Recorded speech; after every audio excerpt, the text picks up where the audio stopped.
Number 115 in the Radiance range is Rosa la Rose, fille, publique. And this is one of those films where I'd never heard of it before. I don't think it's particularly well known out of France, but looking into it, it really seems to be beloved there. It's from 1986.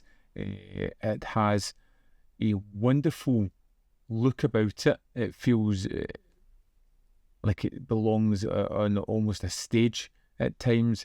It's so creative with its colour, with the use of the camera, with the characters, which are the biggest part of this film, that really stand out and are larger than life. Si vous voulez, puisque vous êtes pressé, vous pouvez monter ensemble. Moi, je m'en fous. C'est à vous. Et moi aussi, je m'en fous, à condition qu'ils ne cherchent pas à me tripoter. It's all about Rose, the celebrated heart of the sex worker community, beloved by her peers, doted on by her pimp Gilbert, and on her 20th birthday, everything starts to change. She locks eyes with Pierre. She starts this fascination with him, a blue-collar worker who sees her as more than just her profession, as somebody. And when love blossoms, Rosa must decide on whether to stick with her fantastic performative life that she has and really enjoys, or to pursue something real with consequences that could shatter everything she knows. But it's done in such this wonderful, almost modern tragedy-like telling. It's a story of longing, of choice, and inevitable heartbreak. Je me battrai s'il le faut, et contre n'importe qui pour t'avoir. Jusqu'aujourd'hui, je savais même pas que je vivais. Rosa is not defined by her job. She's cherished, envied, and deeply human throughout this. She is larger than life. When we meet her, she's got this blue dress that becomes iconic throughout the film. It's a bright, bold colour. Herself, she's always smiling. She's always the most sought-after person. And she is a shining light of this film. You can understand why everyone kind of gathers round her. Like moths to a flame, they kind of covet the goodwill of Rosa throughout this one. And it's watching her world and everybody that's involved in it coming to her and enriching it and enriching their own lives just by knowing her. And it's wonderfully done. There are certain sequences that are just utterly standout moments in this. There is this party for Rose's 20th birthday that's framed almost like the Last Supper, and it's just wonderfully put together, and it kind of builds like a crescendo with music, with dance numbers, just on top of each other, and it becomes an absolutely wonderful set piece early on in the start of the film.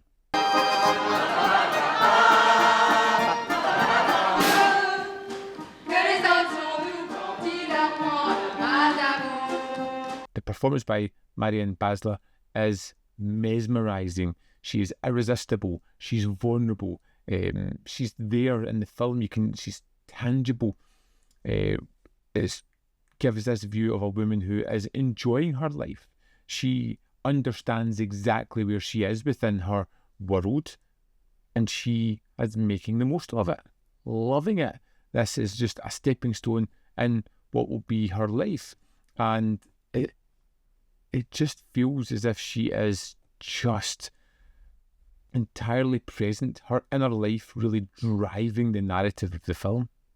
The camera work in this one was really stand out as well. It's so expressive. It has these sort of long, steady cam shots, dynamic pans, and this flair for framing that really stands out. Everything feels measured, controlled, set in an extensive and exciting way that really allows the characters to perform and come in and out of the frames in wonderfully creative fashions.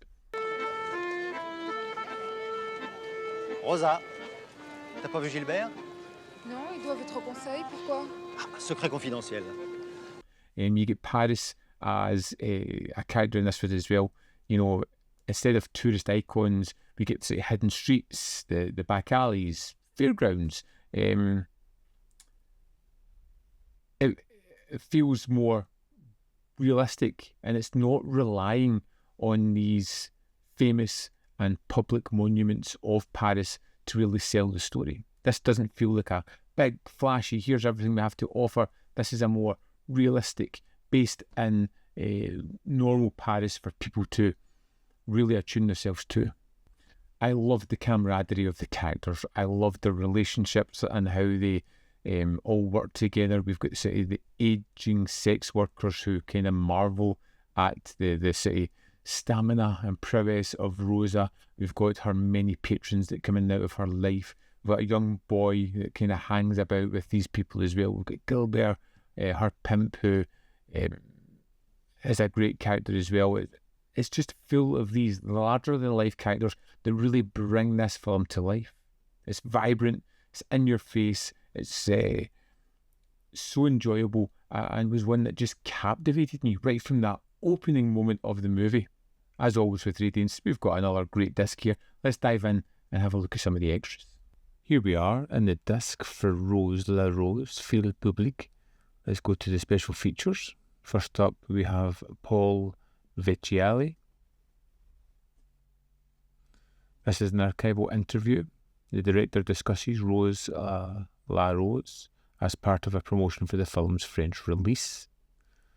It is 4 minutes 39 seconds and it's just a kind of great little insight into the director and the film itself. Next we have Marianne Basler and Jean Sorel.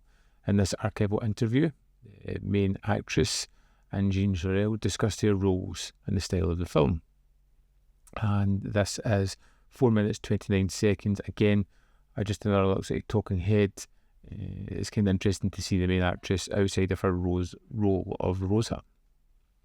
Then we have David Jenkins. Film critic and author David Jenkins provides an introduction to the film and a background to Paul Vecchiali, filmed for Radiance in March 2025. Now, this is really interesting because it's a director I haven't really heard much about. I can't really seem to find a great deal of information, so it was nice to get a sort of condensed history of that director. Also included in this set is a 28-page booklet where we have a few essays. My favourite being The Only Stage is the Street by Mariana Asciotti, talking about the Parisian streets, which lays the foundation for this film. And that's the extras for Rosa la Rose. So there we have it. Rosa la Rose is a sensitive and stylish take on a story that's somewhat familiar. It's a kind of look at Parisian lifestyle within this street life that really is larger than life. It's colourful, it's vibrant. The characters feel as if they're stepping off of a musical into a kind of murky world at times. But it's the characters that drive this story forward. It's them that I made the connection with. It was them that I loved spending time with. It's another great release from Radiance, and one that I can thoroughly recommend. I would love to know your thoughts on the film, so let me know in the comment box below whether you love it, hate it, or fall somewhere in the middle. As always, there is more content up here. You can see more of my stuff. In the description box below are links to Patreon, membership program, and ManVFilm.com, always in which you can support. Thanks for watching, and I'll see you next time.